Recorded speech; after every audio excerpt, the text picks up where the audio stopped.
All right.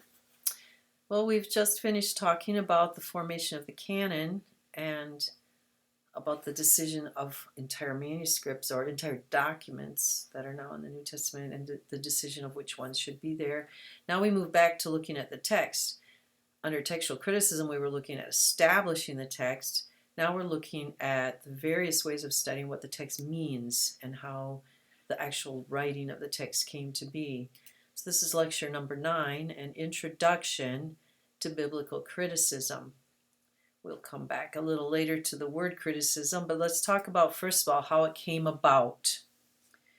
In the 19th century, there was a blossoming of scholarship in all areas. In the Western world, there was just a sudden huge growth in studying everything. So they scientifically studied the whole world, including literature. And this was not a bad thing. This was a good thing. It led to many of the wonderful results that we are grateful to benefit from today. It was based on the Enlightenment, and then emerging modernism followed that. But what's interesting for our purposes is that all of this scholarship moved the location of authority. Until the Reformation, authority had been placed almost entirely in the church. And as we move into modernism, which was later, but it was a result kind of this process, modernism insisted that the highest authority was humankind and that it's people who should investigate and judge everything, even to the point of pronouncing judgment on sacred texts. Now, you can already understand just from that this is problematic. Not everything about it will be problematic. There are some really wonderful things that occurred here that we benefit from in our study of Scripture today, but there's also problems.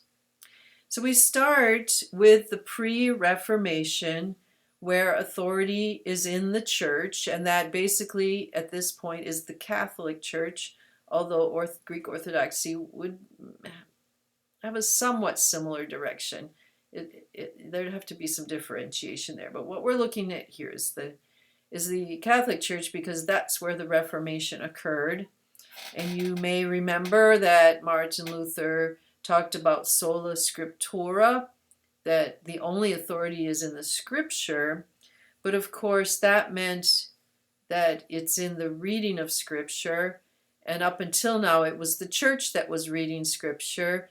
And under Luther, there came the understanding that all people can read for themselves.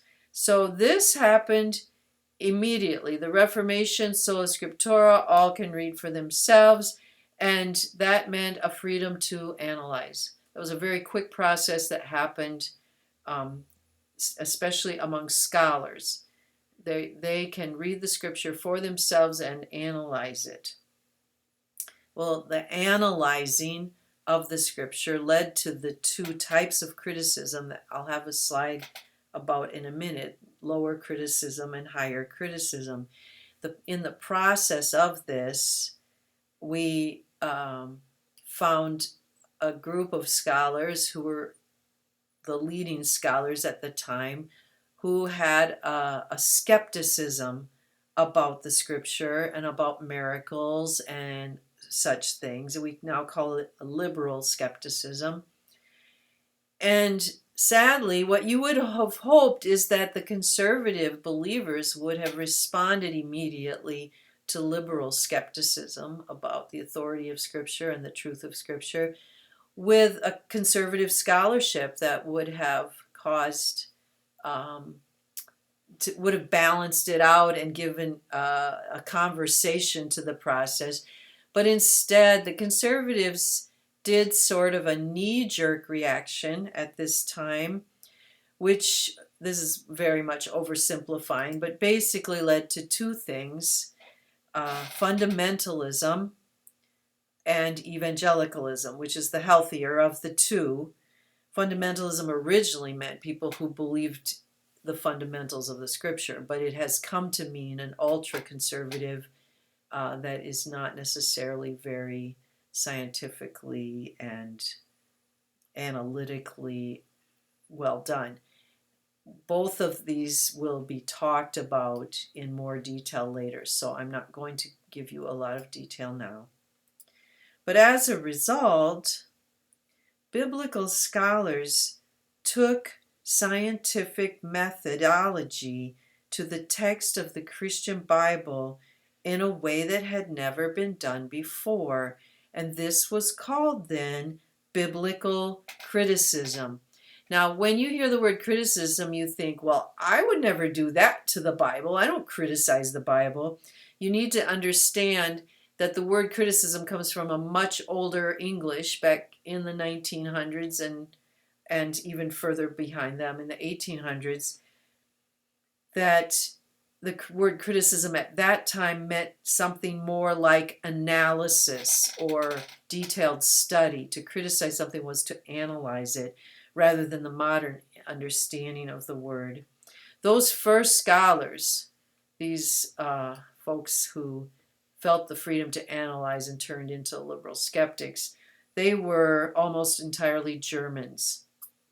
So biblical criticism is essentially a German phenomenon. So you can blame the Germans for all of us having to learn this, but they also can be blamed for a lot of good tools that developed out of it. So I've already mentioned briefly lower and higher criticism. Lower criticism you already know a lot about because that's textual criticism. Back then, they studied the manuscripts and tried to find the original text.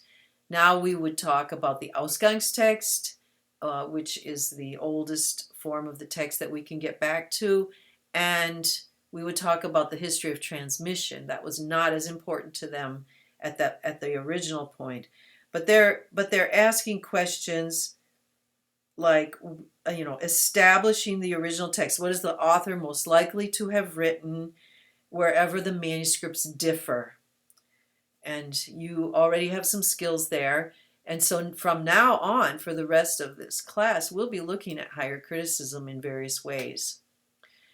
Higher criticism began with a study especially of the Synoptic Gospels, and the Gospel of John was also included, but in particular the Synoptics, because they have so many parallels and yet differences. And so they were trying to figure out why those differences. So originally, higher criticism was a study of the Gospels, and the questions that were asked were about sources and processes. They studied the sources. In other words, they're asking the question, where did the author get the information? Now you may say, well, Matthew was there, and so he wrote down everything Jesus said and did. But you're going to find out that Matthew made use of Mark, who wasn't there. So what are we going to do about that? We'll just hold on to those kind of questions for now. Sources and processes. How did the author take that information then that he or possibly she has gotten a hold of, combine it, and edit it to shape the final document? We will look at this a lot more in the coming lectures.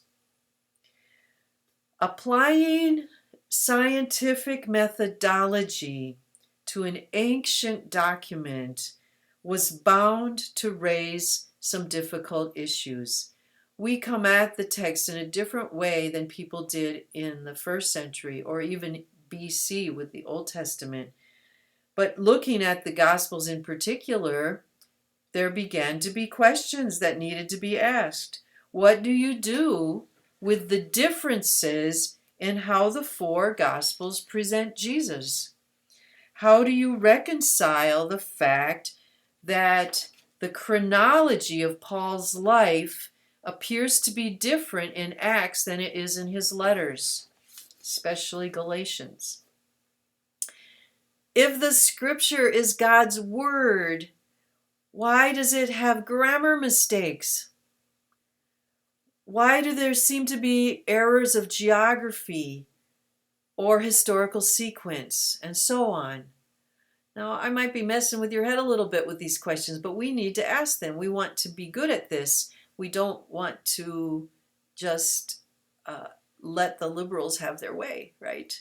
So, the question has to be asked then, does Scripture actually present a historically accurate Jesus, or are we reading stories and legends that grew up around him and aren't necessarily true?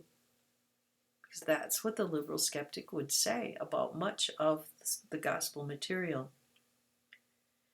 Well, I'd like to end this short lecture by suggesting that you get acquainted with one of our liberal skeptics. Bart Ehrman is a good friend of mine, a very kind and winsome man who can speak in very interesting ways.